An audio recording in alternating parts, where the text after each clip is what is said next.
नमस्कार दोस्तों, आज मैं आप लोगों के लिए एक ऐसी ऐतिहासिक अनोखी ज्ञान मूल्य कहानी लेकर आया हूं जो बहुत ही उत्तम है और यह आजकल के वर्तमान के जमाने से लेकर के पिछले पूर्वजों के जमाने तक की बात को मिलाया जाए तो बहुत ही धरती आसमान का फर्क है। लेकिन कुछ बातें ऐसी भी है जो पूर्वजों के जमाने से लेकर अब तक की वर्तमान के जमाने तक सतयुग, द्वापर युग और कलयुग में देखा जाए तो यह युग बहुत ही इफेक्टिव है, जो कि इस वर्तमान युग में तो डिजिटल का जमाना है, जो कि पूर्वजों के जमाने में ऐसा कुछ नहीं था। यह सब शक्तियाँ तो आदिशक्तियों के साथ ही हुआ करता था।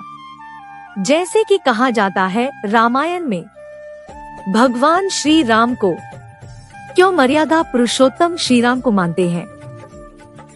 भरत के लिए आदर्श भाई, हनुमान के लिए स्वामी, प्रजा के लिए नीति कुशल व न्यायप्रिय राजा, सुग्रीव व केवट के परम मित्र और सेना को साथ लेकर चलने वाले व्यक्तित्व के रूप में भगवान राम को पहचाना जाता है।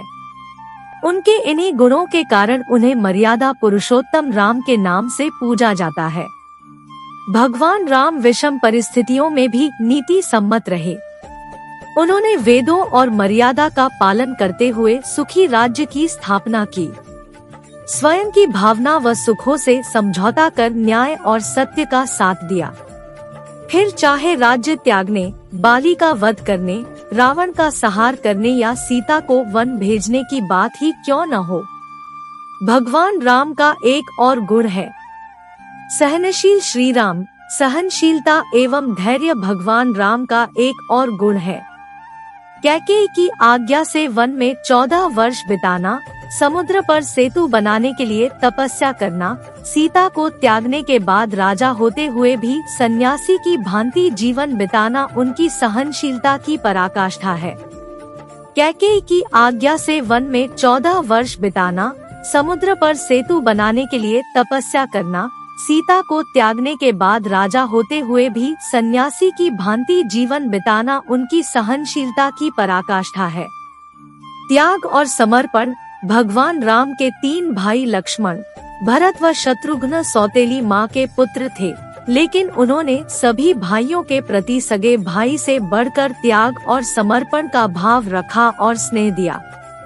यही वजह थी कि भगवान राम के वनवास के समय लक्ष्मण उनके साथ वन गए और राम की अनुपस्थिति में राजपाट मिलने के बावजूद भरत ने भगवान राम के मूल्यों को ध्यान में रखकर सिंहासन पर राम जी की चरण पादुका रख जनता को न्याय दिलाया। कुशल प्रबंधक भगवान राम न केवल कुशल प्रबंधक थे, बल्कि सभी को साथ लेकर चलने वाले थे। वे सभी को विकास का अवसर देते थे व उपलब्ध संसाधनों का बेहतर उपयोग करते थे। उनके इसी गुण की वजह से लंका जाने के लिए उन्होंने व उनकी सेना ने पत्थरों का सेतु बना लिया था। इसीलिए प्रभु राम जी को मर्यादा पुरुषोत्तम राम कहा गया है। तू ही थी दोस्तों हमारे सतयुग यानी कि हमारे राम के युग की कुछ बातें जो आजकल की वर्तमान युग जिसे कलयुग माना जाता है की जाए तो बहुत ही अलग थलग युग में हम लोग आ गए हैं। अब देखना यह है कि 100 साल बाद भविष्य काल वाली युग कैसी होगी। और अंत में दोस्तों ऐसे ही और भी ज्ञान मूलक वीडियो देखने के लिए हमारे साथ जुड़े रहे और हमारे YouTube चैनल सामान्य ज्ञान ब्लॉग्स को सब्सक्राइब करने के लिए आप सभी लोगों से एक रिक्वेस्ट है। अगर आप लोग हमारे YouTube चैनल में नए हैं तो प्लीज दोस्तों हमारा YouTube चैनल को सब्सक्राइब करके लाइक करें और शेयर करके कमेंट करें और कमेंट में लिखे जय श्री राम। तो दोस्तों अब मिलते वीडियो में एक और नया ज्ञान मूलक वीडियो के साथ, तब तक के लिए goodbye, God bless you.